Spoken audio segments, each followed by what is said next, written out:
Philosophical essays में जो interpretation है यार, हो सकता है तुमने वो कोट कभी पढ़ी ही ना हो सकता है चारों में से कोई भी ना पढ़ी हो, तो तुमने हो सकता है किसी एक तरीके से यू हैव इंटरप्रेटेड इट, और हो सकता है एग्जामिनर ने उस इंटरप्रिटेशन को सही नहीं माना हो, तो you will score very less marks and this might be the only justification. वरना अगर मेरे पहले 133 आए और अब 95 आ रहे हैं, ऐसा तो नहीं है कि मैं ऐसे लिखना भूल गया हूँ। इट मीन्स कि मैंने कहीं ना कहीं इंटरप्रिटेशन में शायद गलती की है, इसलिए मार्क्स कम आ रहे हैं।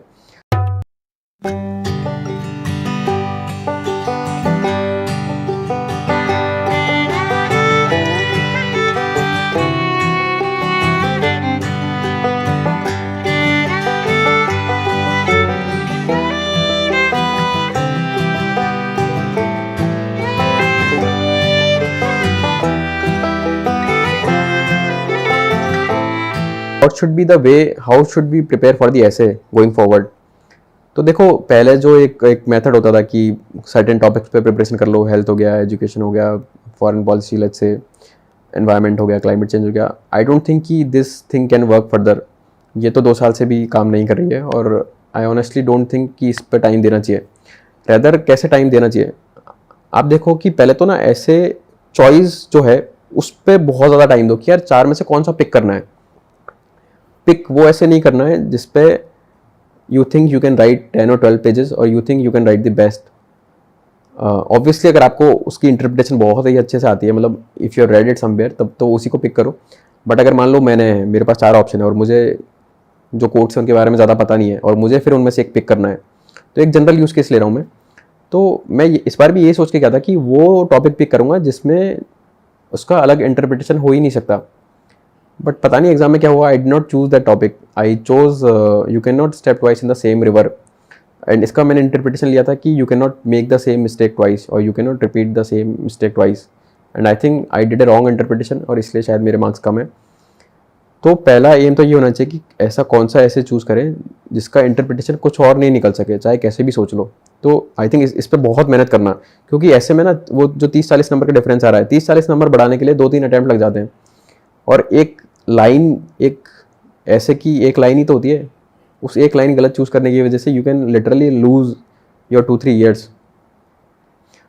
तो उस पर बहुत ज़्यादा काम करना है। अब उस पर कैसे करेंगे, तो पहले तो लास्ट ईयर के ऐसे लेने हैं, खुद से बढ़िया से ब्रेनस्टॉर्म करना है उनको, और ब्रेनस्टॉर्म करने के बाद फिर बाकी लोगों से के साथ ब्रेनस्टॉर्म करना है। ऐसे कुछ तो 7-8 लोग 10 लोग बैठ के ब्रेनस्टॉर्म करो बढ़िया। उससे क्या है कि एक फाइनल जो रिफाइनमेंट आएगा ना कि इस जो कोट है इसका क्या इंटरप्रिटेशन है, फिर गूगल की हेल्प लेना, तो देन यू विल अंडरस्टैंड कि यार ये एक्चुअल कोट थी और this is the whole interpretation. तो एक बहुत अच्छा कनेक्ट बिल्ड हो जाएगा। ये मान लो आपने 3 साल के पेपर तक ही कर सकते हो, क्योंकि उससे पहले तो फिलोसॉफिकल ऐसे इतने आते नहीं थे। फिर क्या करना है हमको, फिर हम देखेंगे कि ऐसी सिमिलर कोट्स और क्या क्या हैं। तो I will be doing this exercise जिससे कि इस साल के मेंस में हेल्प हो जाए सबकी। तो क्या करेंगे ना कि 200-300 कोट्स लेंगे। कोट्स होनी चाहिए थोड़ी एब्स्ट्रैक्ट, जिनका इंटरप्रिटेशन डिफिकल्ट हो। तो उन 200-300 कोट्स के बारे में थोड़ा थोड़ा इंटरप्रिटेशन लेके विल डू दिस एक्सरसाइज कि यार कोट ली, खुद का इंटरप्रिटेशन सोचा और जो एक्चुअल इंटरप्रिटेशन है वो जान लिया। तो ऐसा अगर अपन ने 200-300 कोट्स के साथ कर लिया ना, उससे क्या होगा कि हमको एक आइडिया लग जाएगा कि यार कैसे चीज़ों को सही से इंटरप्रेट करना है। और क्या पता उनमें से कोई ना कोई एक एग्जाम में आ जाए, नहीं भी आता तो मैटर नहीं करता, एक प्रैक्टिस हो जाएगी उसकी, क्योंकि इस चीज़ की कभी प्रैक्टिस नहीं की है।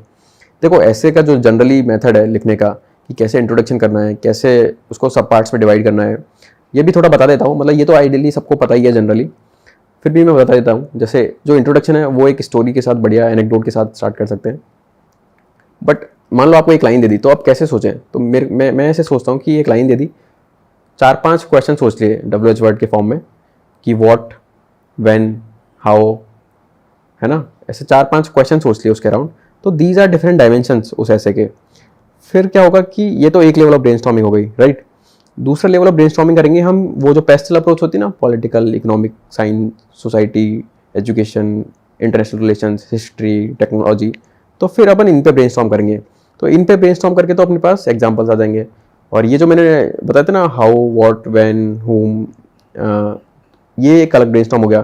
तो फिर जब हम ऐसे लिखेंगे तो हम इन दोनों को इंटीग्रेट कर देंगे ऐसे लिखते टाइम। तो उससे क्या है कि एक भी डायमेंशन मिस नहीं होता है और ऐसे का फ्लो काफ़ी अच्छा बन जाता है। फिर ऑलरेडी हमारे पास कुछ चीज़ें होनी चाहिए कि जब आपको मान लो ट्रांजिशन करना है, तो अगर पॉजिटिव से नेगेटिव जाना है तो उसके लिए एक आपके पास फ्रेज होना चाहिए।